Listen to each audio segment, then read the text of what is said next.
तो हम्म। स्ट्रेटेजी बनाकर, अब मैंने बहुत सिलेक्टिव स्टडी किया। आप बोल सकते हो कि मैंने 50% सिलेबस हार्डली कवर किया होगा। तो मेरा प्लेसमेंट मिल गया था और प्लांट में ट्रेनिंग स्टार्ट हो गया था। उसके बाद मैंने हम्म। रिजिग्नेशन दिया था। उसमें हम्म। करीब क्या होता है, 10 से 12 ऑफिसर आपके सामने बैठे होंगे एक सर्कुलर टेबल पे, और आप बीच में बैठे हम्म। होगे, और आपसे वो क्रॉस क्वेश्चंस हम्म। कर रहे होंगे, बहुत सारे क्वेश्चंस कर रहे होंगे। मतलब कि अगर आप, डिपेंड करता है कि बच्चा कैसा है। गांव का तो बहुत सारा स्ट्रगल कहानी, जैसे हम लोग क्या करते थे ना कि डिक्शनरी लेकर के बैठा करते थे, और टीचर्स कोई हम्म। बुक नहीं। मेरी मम्मी क्या थी ना कि होमवर्क दे देती थी मुझे कि तुमको स्कूल में ये करके आना है, क्योंकि उन्हें पता था स्कूल में कुछ नहीं होना है। सो हाय, दिस इज प्रभात रंजन और आज के इस वीडियो में हम लेकर आ रहे हैं एक पॉडकास्ट आदित्य राज के साथ, जो कि एनआईटी जमशेदपुर में इस साल कंप्यूटर साइंस में एडमिशन ले रहे हैं। तो इनकी हमने जेई मेंस की जर्नी डिस्कस करने की कोशिश की है। एनआईटी जेएसआर को इन्होंने क्यों चुना, इंजीनियरिंग क्यों चुनी, इसके पहले क्या कुछ इनके फेजेज रहे थे। जैसे इन्होंने बताया कि एनडीए की प्रिपरेशन कर रहे थे और फर्दर इसे कैरी ऑन करना चाहते हैं।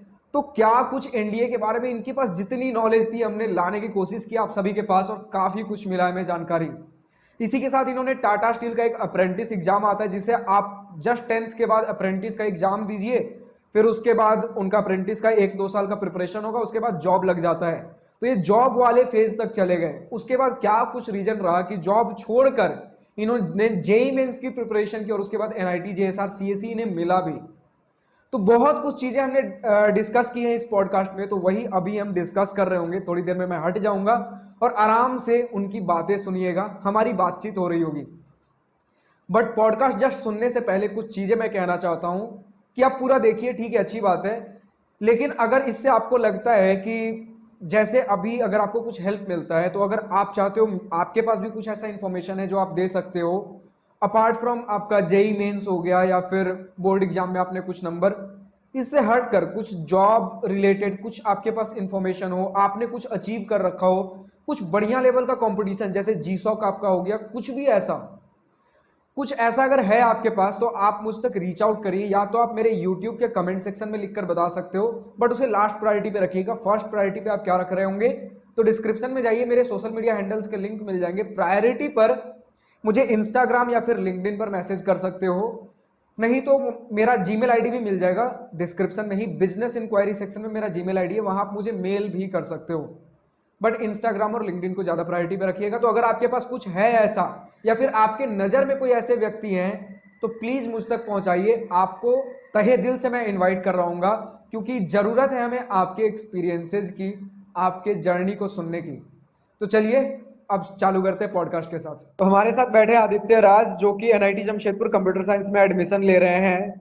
तो इनके साथ हम थोड़ी बहुत बातचीत कर रहे होंगे कि इन्होंने जेई मेंस की तैयारी कैसे की, उसके बाद एनआईटी जमशेदपुर कैसे मिला, एनआईटी जमशेदपुर ही इन्होंने क्यों चुना, कुछ और क्यों नहीं, क्या इनका कुछ सफर रहा और इस सफर के बीच आए कुछ थोड़े बहुत फल।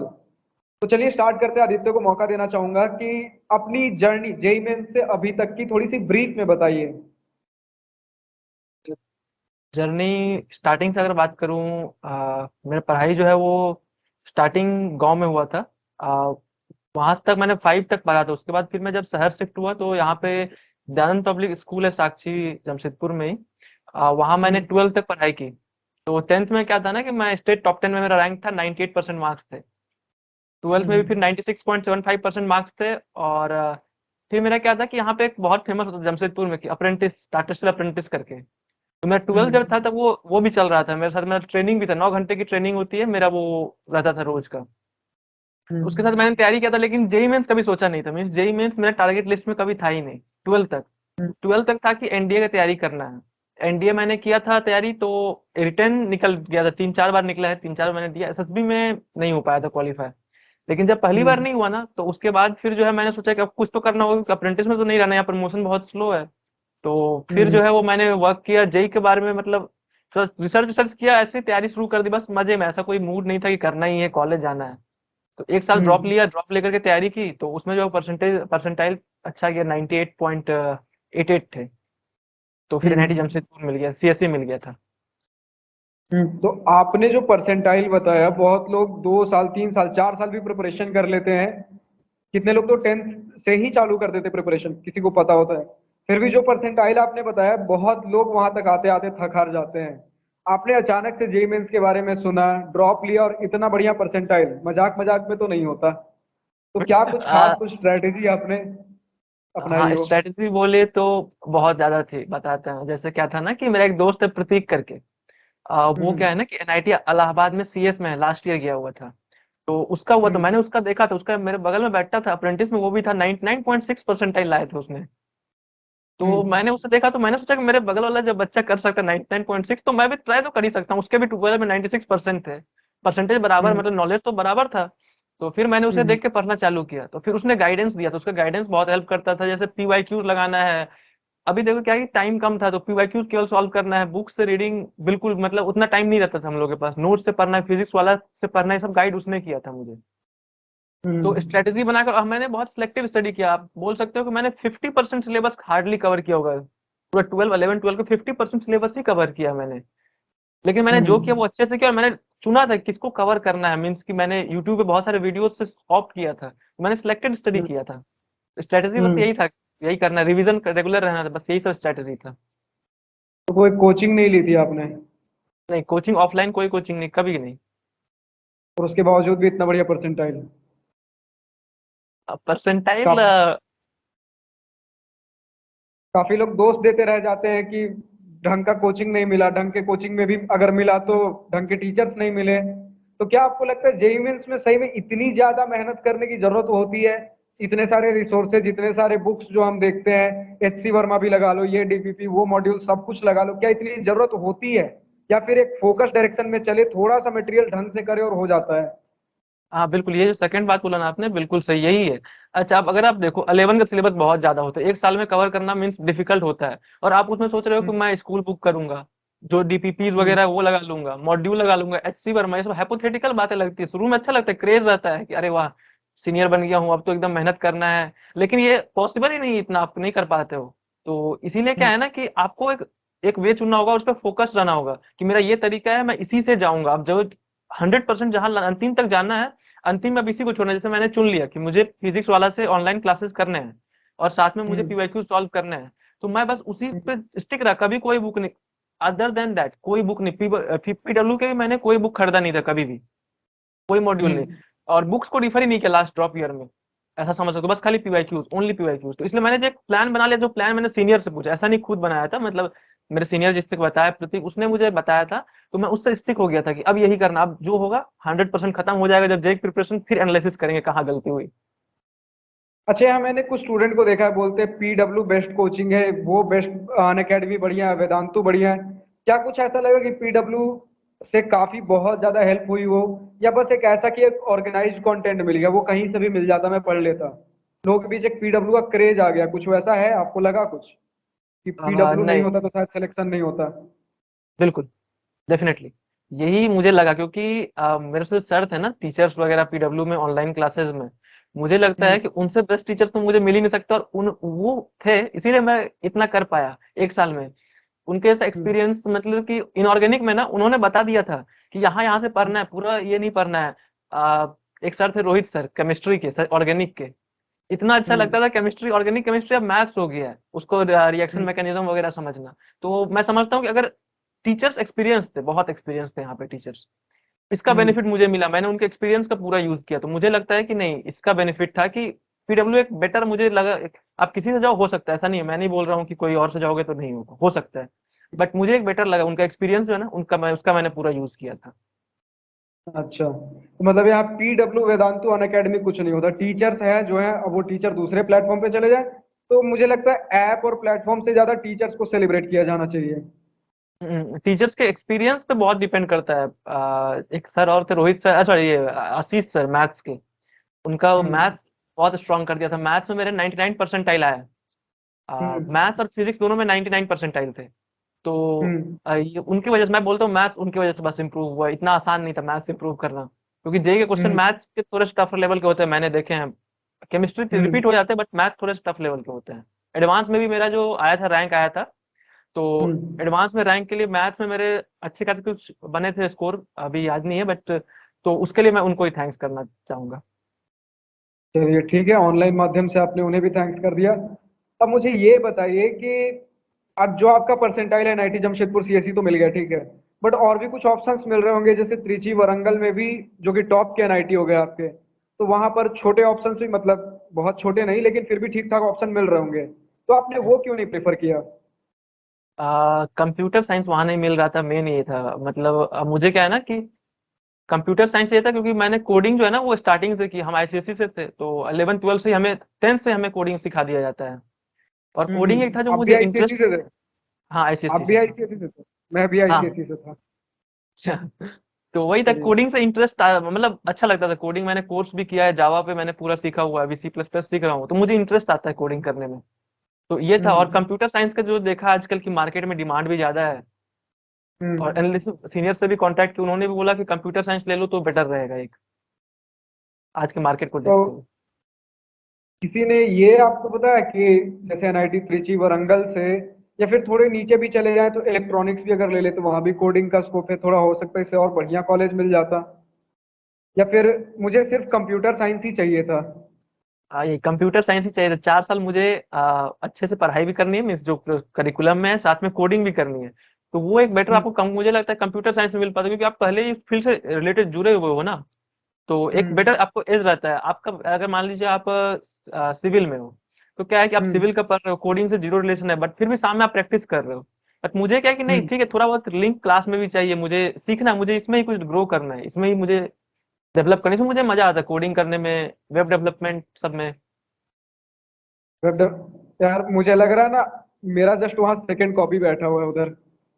फर्क बस इतना है कि मुझे एनआईटी जमशेदपुर मैकेनिकल मिल गया, आपको कंप्यूटर साइंस आपके साथ चलता रहा।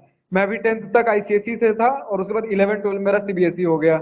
डीएवी बिष्टुपुर आपने सुना होगा। हाँ सुना है, अरे बहुत अच्छा कॉलेज स्कूल है। हाँ, तो 11 12 फिर सीबीएसई से हो गया। फिर तो उसके बाद कोडिंग तक 12 तक इंटरेस्ट था, लेकिन फिर मैकेनिकल मिल जाता तो वहां से फिर इंटरेस्ट खत्म हो गया। फिर दोबारा आना चाहा लेकिन उधर यूट्यूब स्टार्ट हो गया, फिर तो वक्त ही नहीं मिला फिर। हाँ। चलिए कोई नहीं, अपना कोडिंग जर्नी आप स्टार्ट रखिए।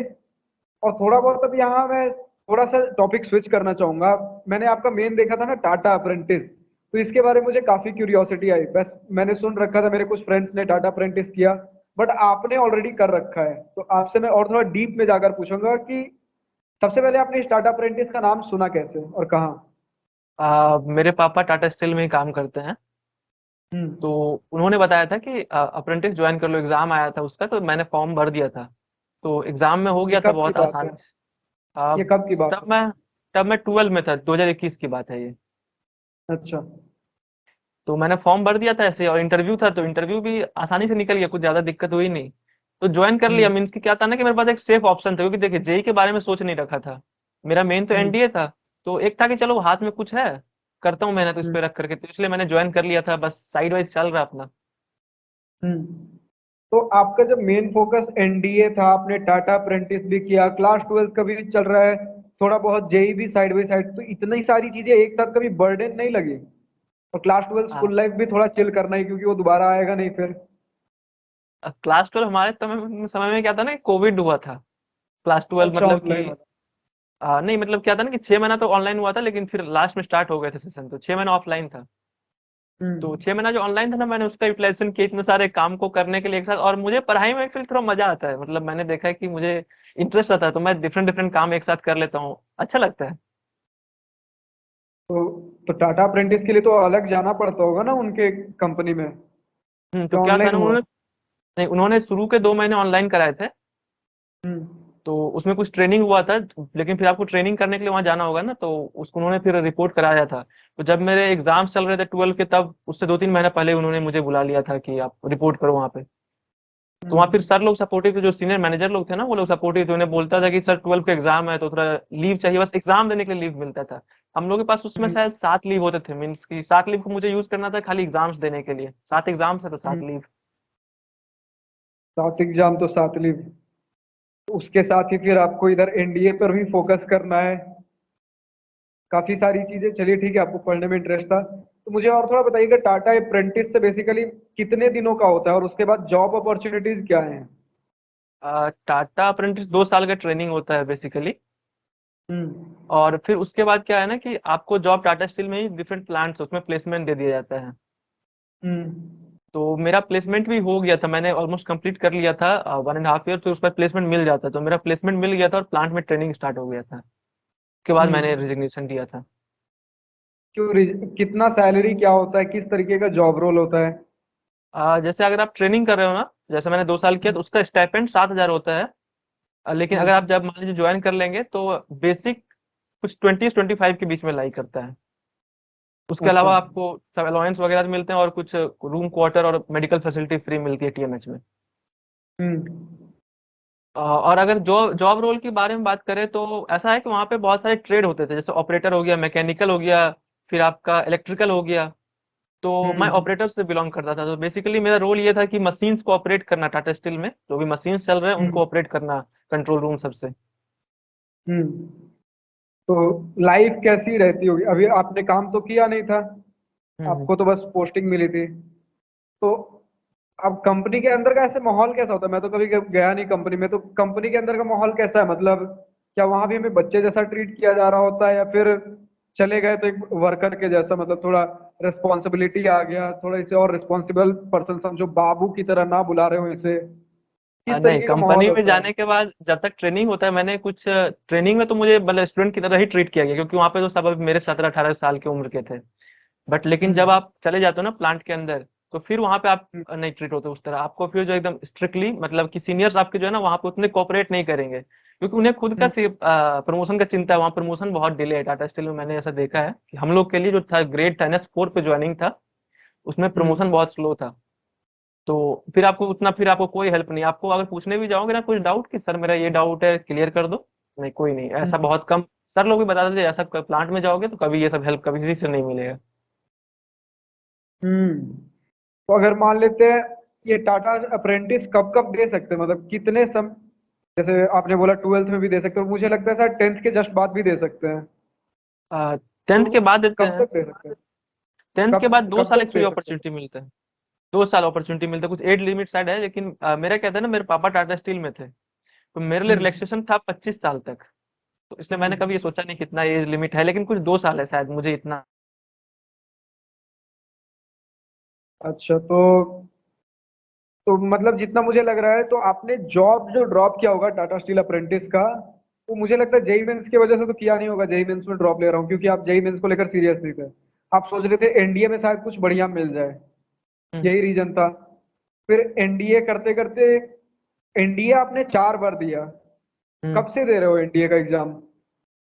जैसे 12 में था, जैसे अपॉर्चुनिटी जैसे स्टार्ट हुआ मेरा, जैसे क्या होता है जब आप 12 का 2 NDA एग्जाम होता है पर ईयर, हम्म। तो आप जो है ना मतलब सेकंड अटेम्प्ट दे सकते हो। जैसे आप 12 में हो ना, जो सेकंड एग्जाम होता है हम्म। ईयर में वो दे सकते हो। मैंने वैसे स्टार्ट कर दिया, मतलब एनडीए का एक अलग क्रेज था मेरे ऊपर कि नहीं ऑफिसर ही बनना है अपने को। हम्म। ये इंजीनियरिंग मेरे लिए था नहीं, अभी भी इंटरेस्ट ऐसा नहीं कि इंजीनियरिंग में उतना है, ऑफिसर का एक अलग क्रेज होता है। अच्छा लगता है अलग देख क्रेज करके होता है। यूनिफॉर्म्स, वो सैल्यूट, तो वो सब ज्वाइन करना। अभी भी मतलब एक अटेम्प्ट और है, तो मैं ट्राई करूंगा उसके लिए। प्रोफेसर अगर लीव दे तो मैं इंटरव्यू के लिए भी जा सकता हूँ। तो लीव तो हो सकता है एग्जाम के लिए मिल जाए, लेकिन ऐसा फ्री टाइम उतना ज्यादा ना मिल रहा हो कि अलग से उसके लिए बहुत ज्यादा प्रिपरेशन कर रहे हो। नहीं, मिल प्रिपरेशन जाता नहीं, है फ्री टाइम। 5 दिन का इंटरव्यू हाँ, होता है बेसिकली वो। उतना तो मिलने के लिए छुट्टी मिल ही जाएगा। कभी एग्जाम भी छूट जाए तो शायद देखिए प्रोफेसर से पहले बात करके रख लीजिएगा कि अगर एग्जाम पड़ रहा है बीच में तो हो सकता है दोबारा करवा दे एग्जाम। तो आप बोले कि 2 अटेम्प्ट आपने 12th में ही दे दिया, और 2 अटेम्प्ट हो सकता है आपने ड्रॉप ईयर में दिया होगा। नहीं, 12th में दिया था एक अटेम्प्ट, और जब 12th मतलब जस्ट एग्जाम चल रहे थे तब दिया था एक अटेम्प्ट। हम्म। वो हो गए दो, ड्रॉप ईयर उसके में नहीं बाद फिर दिया? हाँ ड्रॉप ईयर में भी दिया, ड्रॉप तब ना ईयर, 4 अटेम्प्ट हुए। हाँ, तो ड्रॉप ईयर ड्रॉप में आपने 2 अटेम्प्ट दिया। बट आपने बोला आप सीरियस हो एनडीए को लेकर, लेकिन मुझे लगता है सीरियसनेस आपने दिखाई जेई मेंस में, जो कि अच्छी बात है, काफी बढ़िया आपको ऑप्शन मिल गया। तो ये कैसे, कुछ तो मुझे लग रहा है उस समय कंफ्यूजन आपके दिमाग में चल रहा होगा, एनडीए करूं या जेई मेंस करूं, क्या कुछ क्या चल रहा था? देखिए जैसे मैंने बोला ना कि पढ़ाई में इंटरेस्ट था, तो एनडीए का रिटर्न तो हाँ। हर बार हो जाता था, क्योंकि पढ़ाई तो मेरा बहुत स्ट्रांग था।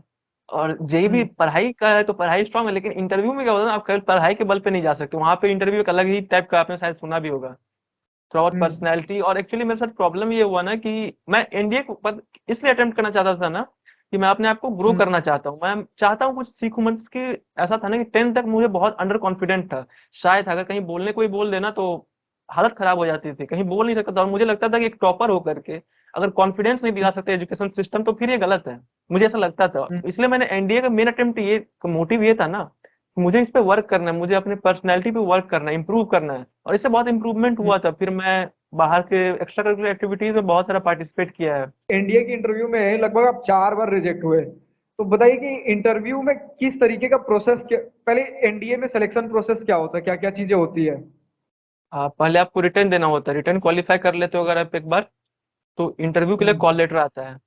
तो फिर आप इंटरव्यू हम्म। पे जाओ, वहां पे जो है ना 5 दिन के लिए आपको बुलाया जाता है, लेकिन पहले डे 1 पे आपका एक टेस्ट होगा, जिसमें हम्म। होता है आपका ग्रुप डिस्कशन होता है, आप एक हम्म। स्टोरी राइटिंग होती है पिक्चर पे, और इमेजिनेशन टेस्ट होते हैं बेसिकली, और कुछ रीजनिंग के क्वेश्चन होते हैं जिसे हम OIR बोलते हैं। पहले कोई रिटर्न एग्जाम होगा ना पहले कोई?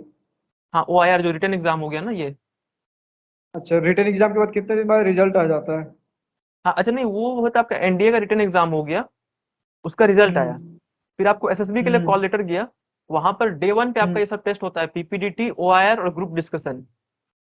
हम्म। वहां अगर आपने पहला दिन क्वालिफाई कर लिया, ऑफिसर्स रिजल्ट जब शाम में जारी करते हैं, अगर आपने पहला दिन हम्म। क्वालिफाई कर लिया तो आपको 5 दिन वहां रुकने देंगे वो लोग, अदरवाइज आप हम्म। वापस घर चले जा सकते हो।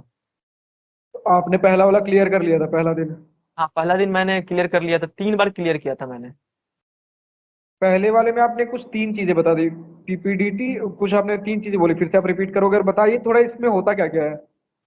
पीपीडीटी था जिसमें देखिए क्या है ना कि आपके सामने एक ब्लर पिक्चर आएगा, और वो हम्म। बेसिकली आपके इमेजिनेशन को देखते हैं कि आप क्या सोचते हो, और आप उसमें से आपको कुछ 4-5 मिनट का समय, 4 मिनट का समय होता है, आपको अपने हर एक हम्म। चीज को, कैरेक्टर को बताना पड़ता है, और फिर उसका स्टोरी लिखना पड़ता है।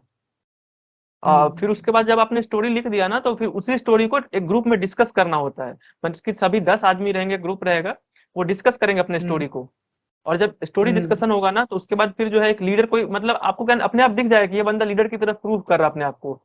तो फिर वो स्टोरी को हम्म। फाइनली नरेट करते हैं, फाइनल मतलब कंक्लूजन पे हमें पहुंचना पड़ता है कि 10 ग्रुप का सबका अलग अलग स्टोरी होगा, बट फाइनली वो एक हम्म। एक स्टोरी पे कंक्लूजन पे पहुंचेंगे। तो ये होता है पीपीडीटी और हम्म। Group discussion. और एक होता है OIR, उसमें क्या होता है ना कि हम्म। आपको बहुत बहुत कम टाइम होता है, और कुछ रीजनिंग के क्वेश्चन होते हैं जो मैथ्स, डायरेक्शंस वगैरह के जो होते हैं हम लोग के गवर्नमेंट एग्जाम के। तो हम्म। वो होता है पहला दिन, तो ये 3 होता है पहला दिन, OIR, पीपीडीटी और जीडी। तो आपने बोला जीडी, तो यहाँ से मैं बता दूं, जब आप प्लेसमेंट्स के लिए यहाँ बैठे हो तो यहाँ भी एक जीडी एक बहुत क्रूशियल पार्ट होता है, शायद आपको पता होगा। हाँ, पता किया है मैंने। हाँ, तो आपका वो चीज जीडी तो क्लियर हो जाता है हर बार? हाँ, जीडी केवल एक ही बार नहीं होता, अंदर में भी होता है, अंदर में शायद टोटल मिला के 3 से 4 जीडी आपको एक एसएसबी में देना पड़ता है। तो आपका पहला दिन क्लियर हो गया तीनों टेस्ट, फिर उसके हम्म। बाद और कितने टेस्ट होते हैं किस किस दिन? फिर क्या है, डे 2 पे आपका साइकोलॉजी टेस्ट होगा। उसमें फिर से क्या होगा, इस हम्म। बार आपके पास बहुत कम टाइम रहता है। इस बार क्या रहता है ना कि मीन्स कि आप सोच लो कि आपके हाथ को पूरा वो लोग तोड़ देंगे। मीन्स कितना लिखना रहता है ना वहाँ पे। एक पहले होता है आपका TAT, मतलब क्या होता है, फिर से पिक्चर दिखाया जाता है, उसका हम्म। स्टोरी लिखो, लेकिन इस बार स्टोरी पिक्चर एकदम क्लियर होगा, पिछली बार ब्लर था, इस बार क्लियर होगा। और इस बार जो है ना हम्म। बहुत सारे पिक्चर्स होंगे, मीन्स कि आपको ऐसा है कि करीब 15-12 पिक्चर्स दिखाए जाते हैं, 12 पिक्चर्स होंगे आपके पास। और टाइम होगा 4 मिनट, हम्म। एक पिक्चर दिखाया, 4 मिनट समय दिया उन्होंने, 30 सेकंड के लिए पिक्चर दिखाया, हम्म। 4 मिनट समय दिया, फिर अगला पिक्चर, इसी तरह। हम्म। तो मतलब समझ लो आप 1 घंटा कंटिन्यूसली एकदम फास्ट स्पीड में राइड कर रहे होगे। हम्म। फिर आपका होता है वर्ड एसोसिएशन टेस्ट, मतलब सामने में आपको एक वर्ड दिखा देंगे, और आपके माइंड में जो भी हम्म। आता है उस वर्ड से आप वो लिख दो, जो भी सेंटेंस आता है आपके मन में वो लिख दो बस। 15 सेकंड समय दिया जाएगा हम्म। आपको इसके लिए, वर्ड्स देखने के लिए और लिखने के लिए। तो ये वाला आपका क्लियर हो गया था? नहीं, देखिए इसका क्या है ना कि आप डे 2, डे 3, डे 4, डे 5 पांचों दिन का रिजल्ट लास्ट में अंतिम में वो बताते हैं, वो इंडिविजुअली नहीं बताते हैं। अच्छा। और आपका फिर एक और होता है कि SRT, उसमें क्या होता है, कुछ सिचुएशन देते हैं, जैसे आपके साथ एक हम्म। आदमी जा रहा है, उसका एक्सीडेंट हो गया, तो आप उस सिचुएशन में कैसे रिएक्ट करोगे। हम्म। आप एग्जाम देने जा रहे हो, आपके साथ में एक चल रहा था, कोई दोस्त जा रहा था, उसका भी एक्सीडेंट हो गया, उसके कुछ फैमिली में कुछ हो गया, तो आप कैसे उस पर रिएक्ट करोगे, तो ये सब सिचुएशन दे करके हम्म। वो कुछ वही कम लिमिटेड टाइम है, वो बेसिकली ये इंश्योर करते हैं ना कि बच्चा के पास कम टाइम हो, दिमाग कम यूज करे, और जो उसके मन में चल रहा है ना, जो उसका एकदम मतलब सच्चाई जो है वो बाहर आ जाए। ओरिजिनल पर्सनालिटी, ये डे 3 का होगा शायद?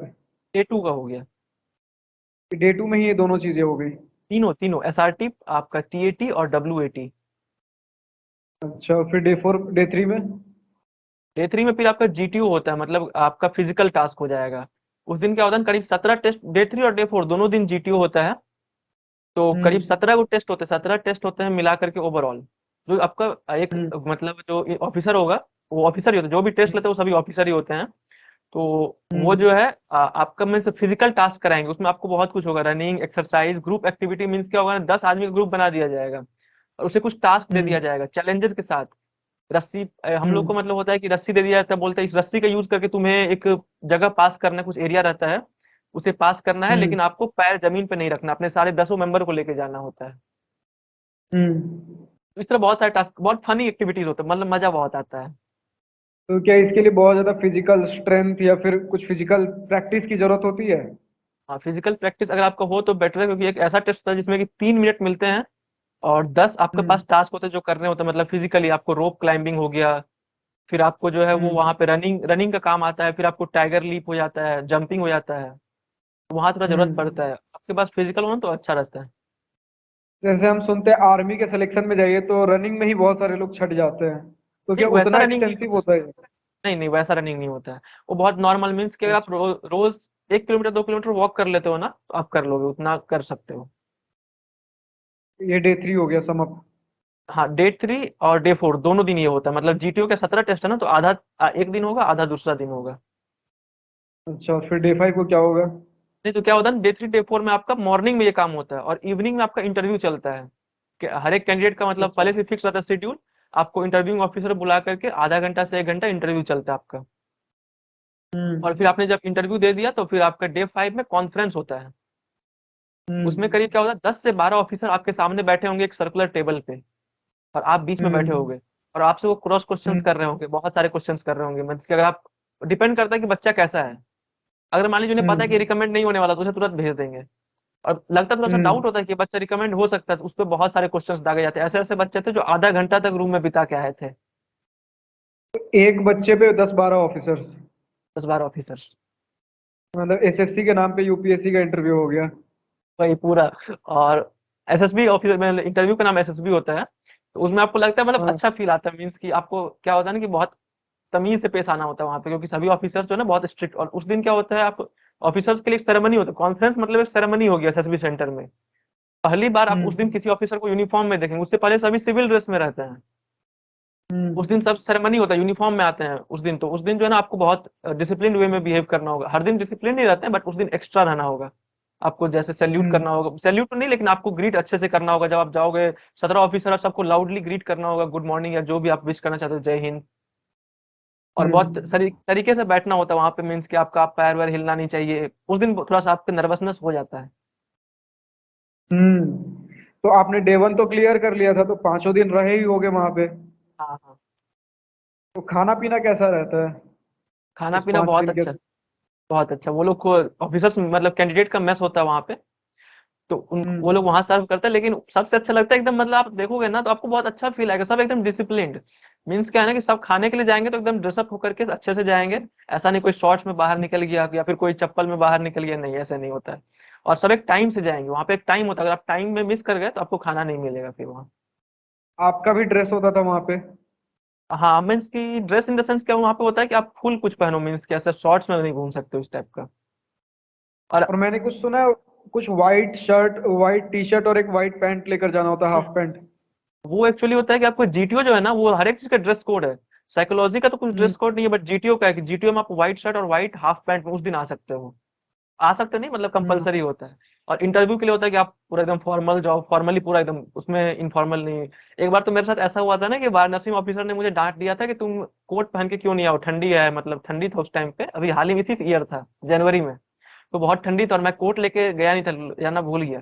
तो इंटरव्यूअर ने मुझे शुरू में ही जाते ही रूम में डांटा थोड़ा बहुत। तो मैंने बोला सॉरी सर, शेयर कर लेता हूँ दोस्त से। तो फिर बोला नहीं नहीं, बैठो बैठो। तो मतलब बहुत सारे लोगों से मैंने सुना है यहाँ पर भी डे 1 ही लोग क्लियर नहीं कर पाते। आपने डे 1 भी क्लियर कर लिया, आपका जेई में से भी बढ़िया नंबर आ चुका है, पढ़ने में आपको मन ही लगता है, कोडिंग आपका बढ़िया है ही। अच्छा, कोडिंग वाला चीज छूट गया था आपका। कोडिंग आपने कब से चालू की? कोडिंग मैंने 9 से, आईसीएससी में 9 से चालू हुआ था, जावा 9 से जावा हमें सिखाया जाता है। तो जावा तो शायद 8 से था ना, जावा आईसीएसई में। 8 में हम सीरियस नहीं थे ना। अच्छा, आप सीरियस नहीं थे, तो अचानक से 9 में सीरियसनेस कहाँ से आ गई? 9 में था कि अब पढ़ना है, कुछ करना है। मीन्स कि हम्म, करियर में कुछ बड़ा करना है, कुछ देख लिया था सपने की, अमीर लोग को देख लिया था कि अमीर बनना है। अच्छा। तो मीन्स कि तो 9 में कोडिंग फिर वोडिंग कोडिंग करने पढ़ने वढ़ने लगा था। कोडिंग 9 में किया था, फिर 10th में मैंने कोर्स ज्वाइन कर लिया था जावा का एक। 1 मिनट, तो मुझे जितना लग रहा है मेरा वाला ही आपका थॉट प्रोसेस है, अमीर बनना था। तो शायद वेब डेवलपमेंट भी इसीलिए आपने चालू किया होगा, हाँ, अभी वेबसाइट्स बनाता हूँ। वेकेशन था तो फ्रंट हाँ, एंड से शुरू किया, बोला फ्रंट एंड सीख लेता हूँ कुछ, थोड़ा मतलब फ्री टाइम का यूज होना चाहिए, स्किल्स डेवलपमेंट प्रोजेक्ट में काम आ जाएगा, इंटर्नशिप वगैरह में। कभी आपने ऐसा सोचा था वेबसाइट्स बनाता हूँ इसे गूगल पे पब्लिश करूंगा, एड्स रन करूंगा, बहुत बड़ा हो जाएगा वेबसाइट, कभी कुछ ऐसा नहीं, सोचा था? ऐसा कुछ नहीं, बस वेबसाइट बनाने का रैंडम थॉट, अभी हाल में 10 दिन पहले मैंने चालू किया, ऐसा कुछ था नहीं। अच्छा मतलब अच्छा। मतलब ऐसे घूम रहा था बेरोजगार टाइप से, क्योंकि जेई मेंस तो निकल गया था, खुशी तो थी। तो बस दोस्त लोग के साथ हाँ, मस्ती कर रहा था, लेकिन मस्ती से मन भर गया, तो किसी ने बोला कि वेबसाइट डेवलपमेंट सीख लो, काम आ जाएगा। तो मैंने बोला ठीक है, सीख लेता हूँ। बात तो बढ़िया है, स्किल्स तो होना ही चाहिए, वो नहीं, अब नहीं सीखोगे तो कॉलेज में आके तो सीखना ही है। तो ये तो बढ़िया है। थोड़ा डाइवर्ट हो गए, एनडीए पे वापस आते हैं। तो मान लेते हैं आपका सिलेक्शन हो गया, तो उसके बाद किस तरीके की जॉब रोल्स होती है एनडीए में, क्या करना होता है, क्या सैलरी होता है, किस तरीके की लाइफ होती है? एनडीए क्या है ना कि आपको, अगर आपका सिलेक्शन हो गया तो आपका 3 साल का ट्रेनिंग होता है एनडीए पुणे में, खड़गवासला पुणे में। और 1 साल का ट्रेनिंग हम्म होता है, अगर आप डिपेंड करता है फिर आप क्या चुनते हो, आर्मी, एयरफोर्स और नेवी, तीनों का होता है। तो वो अलग अलग सेंटर पे हम्म होता है। जैसे मुझे आर्मी था तो आईएमए होता है, इंडियन मिलिट्री एकेडमी देहरादून में, वहाँ ट्रेनिंग होता है, मतलब 4 साल की ट्रेनिंग है आपकी। हम्म। और अगर बात करें पेमेंट की, तो वहाँ जैसे बेसिक जो है 56,100 रुपये होते हैं, मुझे परफेक्ट याद है, एक्यूरेट। बहुत बार नोटिफिकेशन ट्रेनिंग के देखता हूँ। दौरान? ट्रेनिंग के दौरान ये नहीं, तीन ट्रेनिंग के साल में दौरान? नहीं, 3 साल नहीं, चौथे साल में जब आप आईएमए चले जाओगे। और उसके पहले? उसके पहले आपको नहीं मिलेगा, उसके पहले कुछ नहीं, उसके पहले सरकार आपका पे कर देगी जो भी होगा। हम्म। आपका रहने खाने का कुछ भी पे नहीं करना होता वहाँ पे, बहुत बेसिक होता है, कुछ अमाउंट 10 या 20 मैंने सुना है। 10-20 हजार हाँ। साल का? साल का। अच्छा, ठीक है। तो फिर फोर्थ ईयर आपका मतलब ट्रेनिंग का लास्ट ईयर में 56 हजार के आसपास सैलरी मिल रहा होगा पर मंथ? वही बेसिक होता है। तो ठीक है, तो ट्रेनिंग चलिए आपका खत्म हो गया, एक मिनट, चारों साल खत्म होने के बाद आपको सेलेक्ट करना होता है क्या? नहीं आर्मी, नहीं, नेवी या फिर अभी एयरफोर्स? अभी अभी अभी हम लोग जैसे इंटरव्यू में गए थे ना, तो हम लोग चुन लेते हैं, हमें आर्मी चाहिए, नेवी चाहिए, एयरफोर्स चाहिए, हाँ हाँ। और वो हमें अलॉट तो कर देते ठीक हैं। है, तो आपने 3 साल की और ट्रेनिंग ली फिर उसके बाद, हम्म इंडियन जो भी आपने आर्मी नेवी एयरफोर्स चुना, तो उसके बाद ट्रेनिंग भी खत्म हो गया, पूरा 4 साल का आपका सब कुछ खत्म हो गया। तो उसके बाद फिर कुछ क्राइटेरिया होता है, जैसे आर्मी भी आपने चुना, तो आर्मी के अंदर तो बहुत सारे पोस्ट होंगे ना? आर्मी देखिए क्या होता है कि 4 साल जैसे आपने कंप्लीट किया, तो फिर आपका कमीशन हो हम्म जाता है। आपने जैसे 3 साल से पहले, मतलब जैसे स्टार्टिंग होगा ना मेरा 3 साल से पहले, मैंने वैसे उसी समय जैसे इंटरव्यू जब जाता था ना, मैं उसी समय ऑप्शन हम्म ऑप्शन भर देता था कि मुझे आर्मी प्रायोरिटी में 1 नंबर पे, एयरफोर्स 2 नंबर पे, नेवी 3 नंबर पे, आपको अपना भरना पड़ता है, आपको मेरिट के हिसाब से मिल जाता है। हम्म। तो आपने क्या 4 साल जैसे ही कंप्लीट किया, आपको कमीशन हो जाएगा उसी में जिसमें आपने चुना है, जो मतलब आपको मिला था शुरू में, मिल गया था 3 साल से, हम लोग को स्टार्टिंग में ही मिल जाता है कि क्या करना है आपको। तो चलिए ठीक है, अब उतना ज्यादा तो मुझे लगता है अभी आप खुद नहीं गए हो तो उससे आगे पूछना तो कुछ मतलब है नहीं। नहीं, तो मैंने पता पूरा अब किया ये, था उसके बारे में, बहुत इंटरेस्ट था, तो मैंने पता कि 4 साल बाद कमीशन हो जाता है, तो फिर आपको डिफरेंट डिफरेंट पोस्टिंग पे भेज देंगे एज लेफ्टिनेंट रैंक पे। तो अच्छा। आपका जो भी होता है, मतलब जैसे जिसका आप एयरफोर्स में जैसे हो, तो आपको फिर फ्लाइंग हम्म ऑफिसर पे करेंगे, आपको डिफरेंट डिफरेंट जगह जिसका जो भी है, जहाँ उसका स्टेशन है, एयरफोर्स स्टेशन, हम्म वहां जगह जगह पे आपको भेज देंगे, फिर आप अपना काम शुरू करो एज एन ऑफिसर, आप जो है वो जवान को वहां पे लीड कर रहे होगे। अब डिफरेंट हम्म डिफरेंट काम होता है, सबका अलग अलग, कहीं पे मान लीजिए आप इन्फेंट्री में हो, तो आपको फिर वहाँ गन का शूटिंग वगैरह देखना होता है, आपको सिक्योरिटी हम्म देखना होता है, कहीं आप सपोर्ट में होते तो वहां पे फिर आपको सपोर्ट लेना होता है, आपको इन्फेंट्री को। तो फिर वो हम्म। जॉब रोल सबका अलग अलग होता है वहां पे जाके। ठीक है, इंडिया वाला तो काफी डीप में हो गया। फिर कभी, चलिए भी, और अभी 2 अटेम्प्ट्स बचे हैं ना इंडिया में, कभी सिलेक्शन हो जाएगा फिर अच्छे से बात करेंगे इसके ऊपर। अभी बताइए, भी आप कॉलेज आने वाले हो तो कॉलेज को लेकर कुछ एक्सपेक्टेशंस हैं, क्या अभी थॉट्स चल रहे हैं? कॉलेज को लेके एक्सपेक्टेशंस, पहले ये है कि 4 साल बहुत मजेदार होने वाले हैं, एंजॉय करूंगा, जो सुना है सीनियर से, कॉलेज के दिन बहुत यादगार होते हैं। अब कितना सही है तो आप बता सकते हो, आप सीनियर हो। अब इस चीज को मैं ज्यादा कुछ बोलूंगा भी नहीं, ऐसा देखिए, ये यहाँ हो जाएगा कि अगर एक चीज मैंने बोल दिया तो वो बिल्कुल ट्रू भी नहीं, एकदम 100% कुछ नहीं, वो बीच का चीज है। इंजॉय करने वाले इंजॉय कर लेते हैं, लेकिन अब एनआईटी जमशेदपुर के बारे में आपने पहले ही सुन रखा होगा, उतना बढ़िया मतलब नहीं है जो बाकी सारे आप कॉलेजेस में दूसरे आईआईटी एनआईटी में ढूंढ रहे हो। हम्म, लेकिन हाँ, ये इंजॉय सुना। करने वाले लोग कर लेते हैं, नहीं उसमें तो ऐसा एंजॉय नहीं। मतलब ये नहीं कि पूरा दिन भर मुझे दोस्तों के साथ घूमना, नहीं मतलब प्लेसमेंट प्रायोरिटी में है। प्लेसमेंट में कुछ अच्छा होगा, ये उम्मीद मन में, एक्सपेक्टेशन सभी को होता है कि एक एवरेज सैलरी पहले डिटरमाइन कर लेते हैं। नहीं, मेरा तो यही, ये कंपनी और ये मेरा एवरेज पैकेज है। तो नहीं, वो दोस्तों के साथ घूमना तो अलग चीज है, वो तो दोस्त मिल गया दोस्त के साथ घूम सकते हैं, लेकिन एक कॉलेज से एक्सपेक्टेशन होती है इतना बढ़िया इंफ्रास्ट्रक्चर मिल रहा होगा, बहुत सारी फैसिलिटीज होंगी, तो वो सारी चीजें उतनी नहीं है, धीरे धीरे डेवलप हो रही है। मैंने एनआईटी जैसा घूम लिया। मैंने पहले इस बार वेकेशन था ना, तो मैं अपने दोस्त के साथ एक हाँ। एनआईटी सिलचर में उसके साथ घूमा था। मैं गया था तो कॉलेज मतलब क्लास के अंदर भी चला गया था, वेकेशन था तो कोई थे नहीं, कोई रोका भी नहीं मुझे, तो मैं तो डायरेक्ट अंदर घुसते गया, क्लासरूम के अंदर चला हम्म। गया। वो मुझे सबसे अच्छा लगा स्लोपिंग देख करके कि स्लोपिंग क्लासरूम होता है यहाँ पे, मतलब कि स्टेयर्स बने हुए हैं क्लास में। अब क्लासरूम के अंदर भी आ गए थे? हाँ, मैं घूमने चला गया था। तो कब कब आते हैं? ये समर ब्रेक? इसी अगस्त मीन्स की जून की बात है। उस समय तो क्लासेस बंद होंगे, हाँ तो जूनियर क्लासेस, थे? नहीं मतलब जूनियर थे क्लासेस तो बंद खुला थे था। किसी का नहीं। मैंने, मेरे जूनियर दो मतलब जूनियर मीन्स कि मेरे सीनियर हो जाएंगे, अब वो सेकेंड ईयर मेरे कुछ दोस्त हैं, तो मैंने उनसे हम्म। बात किया था तो उन्होंने बोला क्लासेस बंद है। बट मैंने देखा कि हम्म। मतलब रूम ओपन थे, डोर ओपन थे, कुछ उसमें इवेंट हो रहा था कुछ। हाँ, भी है ना 2022, जो जस्ट मेरे जूनियर है उनका क्लासेस था, चल रहा था, समर ब्रेक नहीं मिला था। तो तो फिर कोविड वाला मैं बैच जब आया था ना, तो समर मैं ब्रेक वहां गया मिलता है तो लेकिन। हाँ, बोलिए। तो मुझे वहां देख के अच्छा लगा। वो सामने में जो उसका ये डायमंड लेक्चर जुबली हॉल करके जो है ना कॉम्प्लेक्स, उसका सामने से हम्म। स्ट्रक्चर बहुत अच्छा लगा। फिर अंदर क्लासरूम, ये क्लासरूम का देख करके भी बहुत अच्छा लगा, बहुत बड़ा क्लासरूम था, स्लोपिंग रूफ्स हम्म। वगैरह थे, स्टेयर केस थे, तो ये सब देख के हम्म। बहुत अच्छा लगा था। मतलब ठीक ठाक लगा, पढ़ने के लिए इन्वायरमेंट सही है। ये वो बढ़िया, यहाँ दो चीजें बढ़िया है, एक हॉस्टल बढ़िया मिल रहा होगा, फर्स्ट ईयर में नहीं, सेकंड थर्ड ईयर में मिल रहा होगा, लेकिन जो जस्ट आपके भी सीनियर्स होंगे उनके साथ थोड़ा सा अन्याय हो गया है। फर्स्ट ईयर और फोर्थ ईयर हॉस्टल थोड़ा पुराना है, फर्स्ट अच्छा ईयर वो अच्छा। पुराने में ही रहे, और अब उसके बाद सीधा फोर्थ ईयर हॉस्टल में उन्हें भेज दिया गया, और हो सकता है पूरा 3 साल वो वहीं काटे।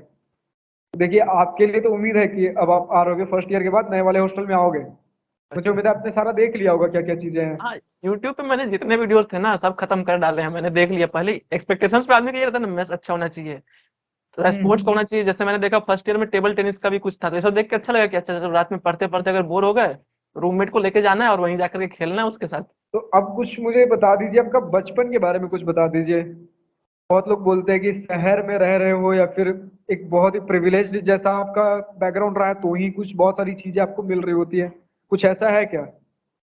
आपका और बचपन किस तरीके का रहा?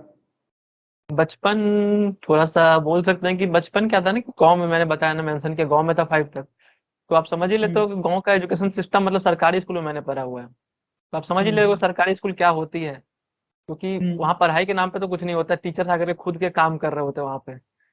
तो हम्म। वहाँ क्या था ना, वहाँ थोड़ा सा बचपन मेरा ऐसा था कि थोड़ा सा स्ट्रगल वाला रहा था, क्योंकि गांव में इंग्लिश सीखना, फिर यहाँ डायरेक्ट इंग्लिश मीडियम में स्विच करना आसान नहीं था। तो फिर गांव का तो बहुत सारा स्ट्रगल कहानी, जैसे हम लोग क्या करते थे ना कि डिक्शनरी लेकर के बैठा करते थे, और टीचर्स कोई हम्म। बुक नहीं, मैं मेरी मम्मी क्या थी ना कि होमवर्क दे देती थी मुझे कि तुमको स्कूल में ये करके आना है, क्योंकि उन्हें पता था स्कूल में कुछ नहीं होना है, तो वो होमवर्क हम्म। दे देती थी मुझे कि तुम्हें करके आना। मैं करके आता था, फिर उनके साथ बैठ करके सामने बुक रीडिंग करते थे, तो डिक्शनरी होता था, तो हम्म। लालटेन के साथ डिक्शनरी के लेकर के हम लोग सर्च करते थे हर एक हम्म। वर्ड को।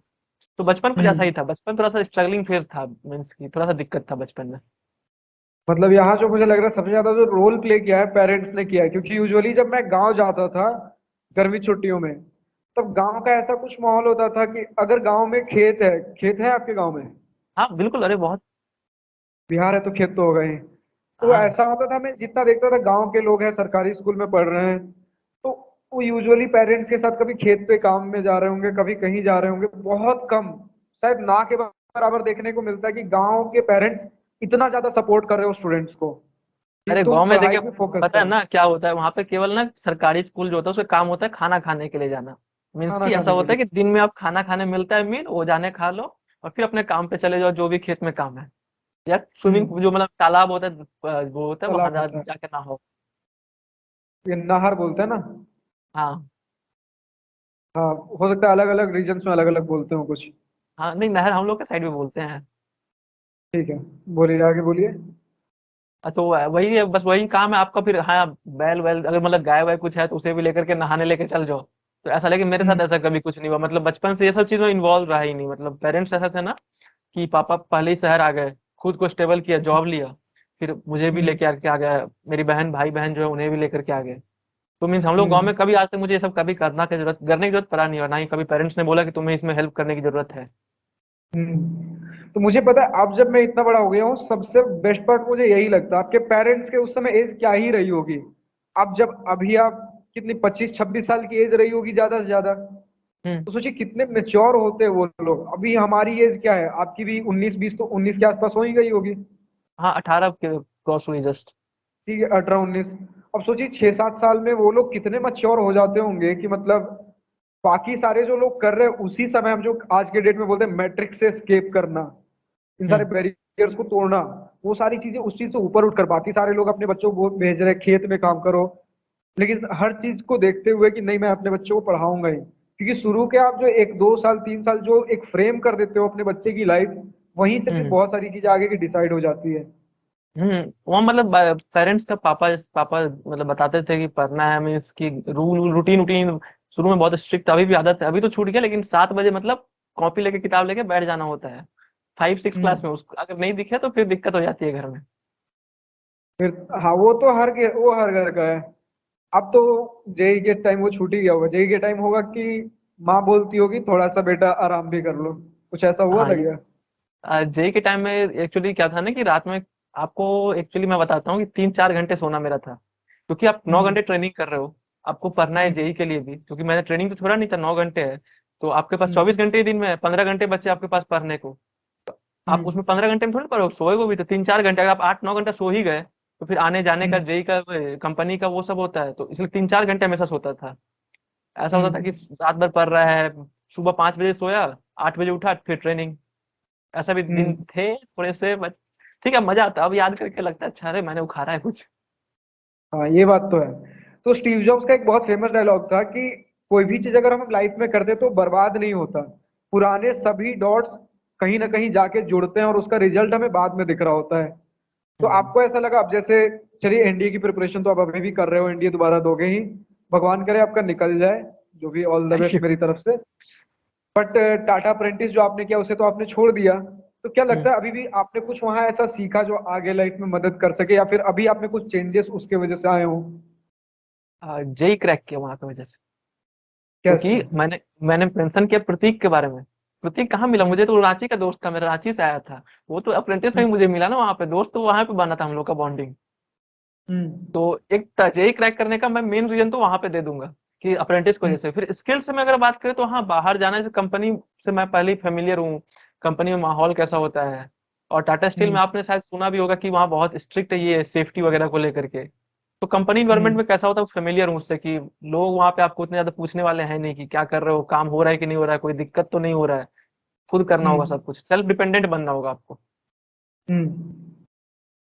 तो अब तो Tata Steel as a company आपको कैसा लगता है? आपने अंदर से जाकर देख लिया है, तो उनकी मतलब as as uh a company को। हाँ टाटा बोलिए। का नाम, टाटा बहुत बेटर है। टाटा मीन्स की बहुत सारे उसने, अगर बात करें चैरिटी वर्क्स में तो बहुत ज्यादा है, इम्प्लॉयज के हम्म वेलफेयर में भी बहुत आगे है, मीन्स की फ्री मेडिकल फैसिलिटी देना, घर देना, हम्म वाटर देना, साफ 24 घंटे इलेक्ट्रिसिटी देना, वो भी बहुत कम रेट पे। तो ये सब तो हम्म बहुत अच्छा है, मीन्स की इम्प्लॉय को ये सब फैसिलिटी। बस एक दिक्कत है ना वहाँ पे, प्रमोशन का थोड़ा सा, आपको NS4 में जैसे मैं था, तो प्रमोशन का थोड़ा हम्म दिक्कत होता है वहाँ पे, मीन्स की आपको प्रमोशन क्या है ना कि हमें 6 साल पहले रुकना पड़ेगा उसी पोस्ट पे, जिस पोस्ट पे थे NS4, हम्म। वहां पे रुकना पड़ेगा, फिर आपको आगे जाना पड़ेगा, फिर भी स्कोप खाली हुआ तो अगर। मतलब थोड़ा सरकारी वाला सिस्टम है कि इतने साल रुकिए फिर प्रमोशन होगा, लेकिन यहाँ फिर उसमें भी चेक होगा कि खाली है या नहीं, वो सारी चीजें। तो वो जितना सब हम भी। बाहर से सुनते हैं कि बहुत सारी फैसिलिटीज मिलती हैं टाटा स्टील में, बहुत सारे मतलब थोड़ा सरकारी जैसा हम इसे देखते हैं, थोड़ा जॉब सिक्योरिटी भी बहुत अच्छा दिखता है हमें बाहर से, चैरिटी मत जैसे आपने बोला। तो क्या अंदर जब आप गए तो वहां वैसा वो प्रेस्टीज फील हुआ कि हाँ सही में यही टाटा स्टील है जो मैंने बाहर से सुन रखा था? अगर इसकी बात करें तो नहीं, थोड़ा सा मैं इससे डिमोटिवेटेड था कि प्रमोशन नहीं होगा आगे का फ्यूचर में, अगर मान लीजिए पेमेंट नहीं बढ़े ना तो आदमी काम करने की मोटिवेशन खत्म हो जाती है। हम्म और मैंने जो भी सीनियर से बात की, जो भी टाटा स्टील में 6-7 साल से, वो बोलते हैं कि अब मत आओ भाई, अब ये तुम्हारे लिए लोगों के लिए नहीं है, अलग जाओ, थोड़ा सा बाहर जाओ, बीटेक करो कुछ, फिर प्रमोशन का स्कोप बढ़ेगा जो भी होगा। बीटेक इंजीनियर जैसे मैनेजमेंट ट्रेनिंग आते हैं तो उन लोगों के पास फिर हम्म भी होता है, लेकिन हम लोग के पास उतना नहीं होता, जब आप बिना डिग्री के जाते हो ना वहाँ पे, तो बहुत दिक्कत होती है। तो मुझे बोला, मेरे सीनियर्स ने बोला कि अब बिल्कुल मत आओ, अब अच्छा हुआ छोड़ के चले गए जेएसआर, एनआईटी जेएसआर। मतलब आईटीआई हो गया, अप्रेंटिस हो गया, डिप्लोमा पॉलिटेक्निक, ये सबसे उतना स्कोप नहीं है। बीटेक उतना करके नहीं। आओ तो बीटेक करके आओ तो फिर थोड़ा प्रमोशन होगा, मैनेजरियल हम्म। लेवल, ढंग के मैनेजरियल लेवल। वैसे तो एनआईटी जेएसआर से भी जूनियर मैनेजर से ही स्टार्ट करते हैं बेसिकली, नहीं, सभी को जैसे जूनियर आपने मैनेजर बोला। से स्टार्ट होता है वहाँ पे, मीन्स कि जो हाँ भी लेकिन वो जो बीटेक होता है करते हैं। आपका, जो उसके बिजनेसेस को आप संभाल रहे होगे, तो फिर वो एमबीए करके फिर वो वहां से हम्म। देखना होता है। तो इसमें कुछ लिमिटेशन होता है, जैसे आपने बोला ठीक है 6 साल बाद प्रमोशन होगा, बट एक लिमिट तो होता होगा ना कि कितने भी दिन आप रुक जाओ, इससे ज्यादा तो नहीं होगा प्रमोशन। कुछ ऐसा हाँ है ये भी है। अप्रेंटिस? हाँ ये मतलब ऐसा है ना कि देखो, आप इंटरव्यू में बैठ रहे हो, मान लीजिए हम्म। एक सीट दो सीट से कभी ज्यादा खाली होता नहीं है, और वहां पे कोई हम्म। अप्लाई कर रहा है, मान लीजिए आप आईटीआई हो, जैसे मैं अप्रेंटिस था, एक अप्रेंटिस की तरह आईटीआई हो गया, तो आप डिप्लोमा अप्लाई कर रहे हैं। हम्म। तो डिप्लोमा अप्लाई कर रहे हैं तो ऑब्वियसली उसका थोड़ा स्कोप ज्यादा है, क्योंकि वहाँ पे स्किल से ज्यादा ना एक डिग्री की वैल्यू हो जाती है। अगर बीटेक वाला हम्म। कोई अप्लाई कर दिया जैसे मैनेजर पोस्ट के लिए, तो ऑब्वियसली उसके स्कोप ज्यादा होगा। ऐसे हम्म। मतलब ऐसा है कि अप्रेंटिस वाला लोग IL6, मतलब जूनियर मैनेजर मैंने देखे, सीनियर मैनेजर भी मैंने देखे हैं, लेकिन बहुत हम्म। रेयर है वो बहुत रेयर है। वही बात हो गया, स्किल्स और हार्डवर्क फिर देख लेते होंगे कौन कितना इन्वॉल्व है। तो ठीक है, काफी सीरियस बातें भी हुई, कुछ मजाक की बातें भी हुई। आपका इंडिया भी कवर हो गया, टाटा अप्रेंटिस के बारे में भी जितना मुझे जानना था, कैसे क्या एग्जाम होता है, कब होता है, क्या अपॉर्चुनिटीज है, बहुत कुछ हमने बात किया। वीडियो भी काफी लंबा खिंच चुका है, इससे ज्यादा शायद लोग बर्दाश्त भी ना कर पाए, इससे ज्यादा लोग देखे भी ना। ये भी तो ठीक है, पॉसिबल है। रिकॉर्डिंग का भी बंद करते हैं। तो उम्मीद है आपको पॉडकास्ट काफी पसंद आया होगा। अब अगेन मैं बता दूं, अगर आपके पास कुछ एक्सपीरियंसेस हैं, आप कुछ शेयर करना चाहते हो इसी प्रकार का कुछ, तो प्लीज मुझ तक रीच आउट करिए। कैसे रीच आउट करना है, तो डिस्क्रिप्शन में मेरा इंस्टाग्राम, लिंक्डइन का अकाउंट का लिंक दिया गया है, वहां से आप जाकर मुझे मैसेज कर सकते हो, या फिर मुझे मेल कर सकते हो। जीमेल आईडी भी मेरे डिस्क्रिप्शन में दिया गया है, मुझे यूट्यूब के कमेंट सेक्शन में लिखकर बता सकते हो। तो इन तरीकों से मुझ तक रीच आउट करिए, या फिर आपके नज़र में कोई ऐसे व्यक्ति हैं जिसे आप बता सकते हो कि इन्होंने काफ़ी कुछ अच्छा अचीव कर रखा है, तो उन्हें भी मुझ तक प्लीज़ रिफ़र करिए, हमें ज़रूरत है आपके एक्सपीरियंस की। तो चलिए, इस वीडियो में इतना ही। अगर वीडियो स्लैश पॉडकास्ट पसंद आया हो तो लाइक शेयर सब्सक्राइब दिल खोल कर करिएगा, और अगर कुछ दिल की बातें, कुछ मन की बातें लिखकर बतानी हो या पूछनी हो, तो कमेंट सेक्शन आप ही के लिए तो है। So thank you for watching this video, good bye, next wish you all the best for future, enjoy journey.